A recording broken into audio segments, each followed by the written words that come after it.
We are here, and we're talking about what happens when you got on the J train, and 45 minutes later, you realize you should have got on the A train.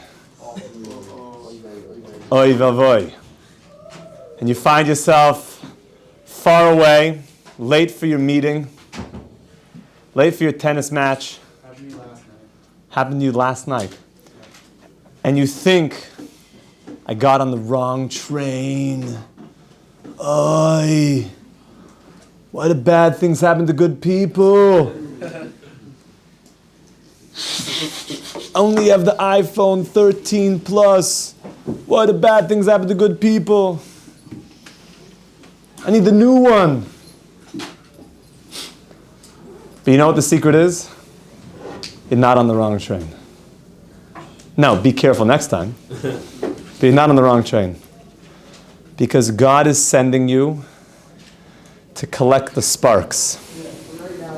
To collect the sparks of God wherever you might be. The sparks of God, which we began discussing yesterday, mean all the free will decisions that you're going to make in this crazy world of ours. Every minuscule free will decision is called finding the sparks, gathering up the sparks of God. So it could be the free will spark that you have to bring back is to fix your anger. And therefore you generally were an angry guy, and if, generally speaking, for you to get on the wrong train and be 40 minutes late and go back in each direction and be late for the meeting, and it's going to be just like a whole thing and you're going to be so frustrated, maybe right now God is sending you an opportunity to totally realize, I made a mistake, but this has to be for the good. And to not get angry at that moment. Maybe, this stuff gets deep. Maybe you had to be 40 minutes in that direction on the J train because there was some convenience store that needed you to go in there and to buy a bottle of water and make a shahakal in some neighborhood that needed to have a shahakal made in that neighborhood. And maybe you had to buy some, kosher bag of Dorito chips. Apparently the blue ones are now kosher. Cool Ranch. That's like OG flavor. And now became kosher. I don't mean they're necessarily healthy, but it doesn't mean you should eat it. I don't mean you should eat it. Forget about the excitochemicals. You know what that stuff is? Excitochemicals. They put stuff in there to get you to want more. You know what I'm saying? It kind of sounds like first one's free and then it's not free. They're hooking you on that stuff. So maybe you have to go and get some, who knows, some food item and make a bracha on it because there was some neshama hiding in that food. I mean literally like souls that were trapped in that food item that needed somebody to come and make a bracha and to rescue that soul from that food item and to send that soul that was trapped in this world in some, who knows where, location at the end of the train line. Every little free will decision, or maybe you had to meet somebody, these are called the sparks. Okay? We began yesterday discussing these sparks because all of life is this journey of returning the sparks of God. And I have to make it absolutely clear. Nobody's allowed to say, well, I just happened to find myself in the, downtown Amsterdam. Not that I booked a ticket initially just to go there to the red light district. But now that I'm here, there must be sparks. I have to make this 100% clear. You're never allowed to do that. To ideally go into a place of avera, of sin, to fix sparks. Don't try to be some fancy person with this. This is, if a person is in a certain place, there's a reason why he got there. Now, this goes not only for places that are, how did I get here? But even general, you're on your way to yeshiva. You're driving your car to work. So all the interactions, all the little things that you missed. You ever have this one? Like, you see your speed, you see what's going on, you can tell it's about to go orange. When it's okay to go through, like it's a very reasonable, because it was like green and then it's not reasonable to stop. It's more reasonable to go because really, Slam on the brakes. yeah, you would have to slam, very good, thank you. You'd have to really, it would be unreasonable to stop. And then when it's like, you probably should have stopped. You know that? It's like after that phase. And then there's a third phase where you really shouldn't go. It's basically just called running a red, period. But you're late. So you're making moves. Because how could it be that I'm going to be at this red light? And that red light's a real long one. Or the left-hand turn. It's a real long left. And then four guys, they pull that move, they go all the way to the front as if they're going straight, and then they're right at the end, they just swerve into the left lane. And you're like, I've been waiting here 20 minutes in this lane. And you guys, and he's like, and then he pulls in he puts his hand like, shkoya, shkoya, shkoya, as if you weren't there for 20 minutes. And you want to Those are all called sparks of God, because God is testing you. Are you going to get angry at this guy? You're going to lose your cool? He deserves it. It's all from God. Everything. These are called sparks. So we began to explain yesterday, how did all these sparks get everywhere? What happened? Okay, so reading from the Orach Chaim HaKadosh. So the first stage of what happened is God was making all the worlds. And God wanted there to be a world, this is called Shviras HaKelim. Now these are very deep things. We're just simple. I'm talking to myself. Simple Yidden. But to understand at our own level, to make sense of why all sorts of things come up, and to make it practical, how we could have a more successful, happy life. So stuff comes up. So where did it all start? So Shviras HaKelim means the following. Okay, I'm going to read you something very interesting. It basically goes like this. In these worlds called the worlds of Tayu, before the world came to completion, Hashem wanted to make the world in order that there should be free will. This is like major Jewish philosophy and Torah wisdom, is you have free will. And we're trying to encourage humanity to get this clear. You have free will and you have to activate it. Free will decisions does not mean between vanilla and chocolate. That's not free will. That's called instincts. That's called your DNA. Sadly, few people make free will decisions, oftentimes for many years of their life, because they're just running on instinct mode. What do you mean? I've got free will, should I wake up and get a good breakfast in the system? Or sleep? It's a free will decision. That's not a free will, it's just between two comforts. What's more comfortable? To get some food in the system or to sleep more? Free will decisions are moral decisions. Between meaning and comfort. That's free will. Meaning. What's meaning? Is meaning subjective? Meaning is objective. Meaning is objective. How do I know that? Because we have a Torah from God. Objective truth. This is hardcore stuff. Objective truth. The truth of God. And any rational person who looks into this can't help but admit it makes so much sense. When there's a God and God gives you guidance for life, He's giving you an objective truth and a way to have the happiest life possible. So how does God set it up in order to have free will? So I'll tell you a code that God uses, okay? So the code goes like this. When God was making the world, God is the endless light. But He's not even that. He's infinite. We can't say what God is. He's infinite. The way that God decided to create and run the worlds is called the spheres. The spheres. The spheres are a way of running, creating and running all the worlds, and a way that we can relate to the master of the world. Because his light is like too powerful for us to relate to. Imagine you want to go on a date. You want to go on a family vacation. So where do you want to go to? Bermuda, Very good. I agree, Eretz Yisrael. So you honeymoon. So your wife's no, let's go somewhere like real hot. Why? Hawaii's not even that hot. Hawaii is just like perfect weather the whole year. Miami Beach, it's like the humid, big plug from Miami Beach. Dubai. No, I mean somewhere really hot. Like, what do you have in mind?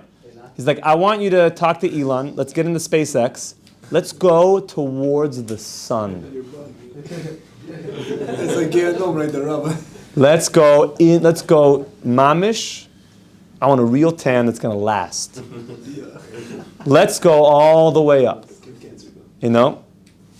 Now, why is that funny and absurd all at the same time? Because there's a certain element that, if we get too close, there's no more you. It's just, I appreciate, it's amazing that Hashem made this earth is exactly not too far, not too close to the sun. Perfect, right? You get too close to the sun, it's too much light, you can't handle it. So Hashem is more than a gazillion times the sun. Doesn't work. So Hashem had to make ozone layer. Hashem had to make spheres that would take that light and allow us to relate to it, to downgrade the light, i.e. to put filters on the light, same light, just coming through the filters. If you have sunglasses on and you see the light coming through the sunglasses, it's the same light, right? Without the sunglasses? Yeah, the only light that's coming through the sunglasses is the light that's on the other side. There's only one light. So Hashem sets up the world with spheres. These spheres are different relationships, different ways to relate to Hashem.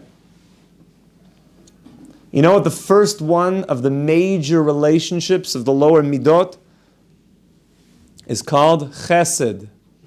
It's called ahava. It's called love. So God created this sphere, it's a conceptual, there's nothing physical, a conceptual world, a conceptual vessel for us that Hashem said, I want you to have love. I want you to feel the emotions of love. The emotions of love for me.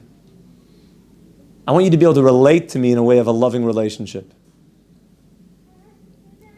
So now, if we're all born and we have this amazing sphere called love, and all we have is love for God, would we have free will? No. We had the capacity for major, intimate, passionate love for God. And everything was just healthy love, healthy relationships. Would there be any meaning to it? Why not? Because if there's no unhealthy relationship for you to go away from, then you're just doing whatever you're available to do. Okay, very good. There's no loyalty and passion and love when there's no alternative that a person can be disloyal.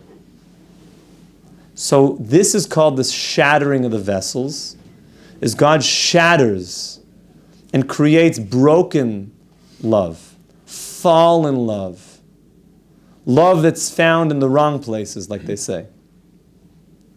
And therefore, if there's an ability to have love for God and have love for your spouse and have love for healthy things, then there has to be a downgraded version of that.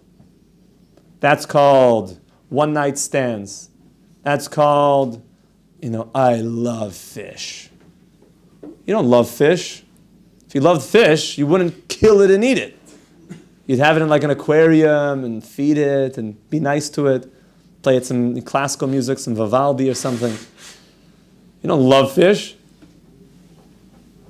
Love that goes in the wrong direction.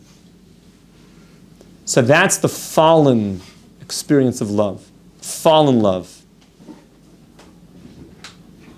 And because there's fallen love, there's this ability to have true love. Okay? This is the shattered world that we live in.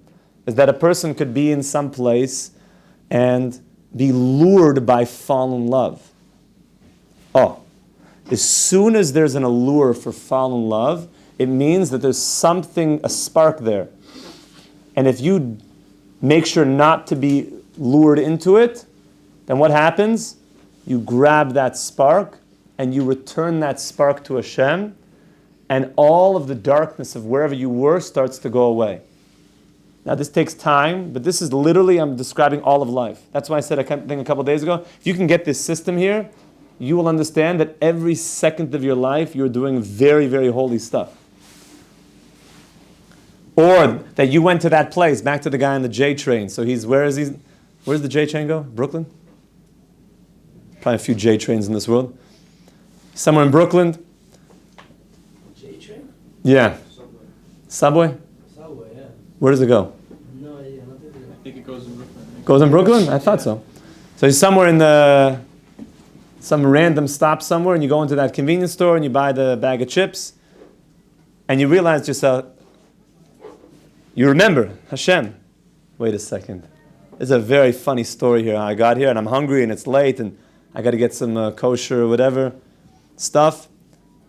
And you're about to make your Borei Pri Adama, and you realize oh, remember that 3:30 shir. Oh, maybe there's an neshama in here. All of a sudden you catch yourself sparks. I'm doing holy stuff here. And you have a powerful feeling that the pleasure, the love, it's not for the chips, it's a love for Hashem. And you make a bracha with tremendous love. Blessings are very deeply connected to love for God. Love, appreciation, saying thank you. Pleasure. And you make that bracha with a lot of kavanah, you've rescued sparks that were hiding in some who knows where convenience store. This is the whole journey of life, is where there's all these free will moments that you go and you grab the sparks of Hashem. Let's just say another one of the spheres, Gevura. Gevura, din. What's din? What's Gevura? What's healthy Gevura? Healthy Gevura. First, one more example of Ava. Instead of a person just having love for physicality's sake, instead of just going to Wall Street Grill and just, let's go. He connects the pleasure in the food to Hashem. So he's grabbing the sparks. He grabs sparks flying out of Wall Street Grill, reserve cut, he's exploding with sparks over there.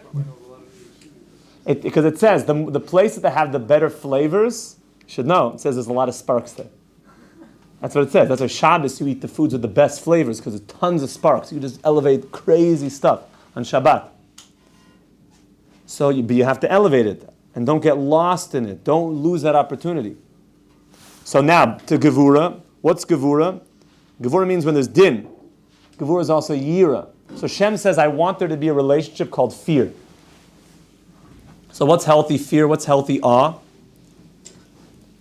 That a person could break Shabbat, God forbid. Somebody calls him up Friday afternoon, he says, oh, you coming to the concert tonight? Your phone was off, though. Pardon? Your phone is off. You didn't answer that call. Oh, the Erev Shabbat, whatever. Before Chatzot. You're coming out tonight. He's like, let's go. We're making moves. You're getting involved? And so at that moment, there's a feeling of let's say fallen love, of just, I want to be close to that. But hopefully, holy fear comes into him and says, I can't, that's not me. Or he wants to text, Shabbat, says, I will not. So what's fallen fear? So that's fear for in holy things. What's fear that's been fallen into the klippas, into the dark side? His boss calls him and is like, can you please come to my office? And all of a sudden he gets this pit in his stomach of anxiety. He's afraid of his boss.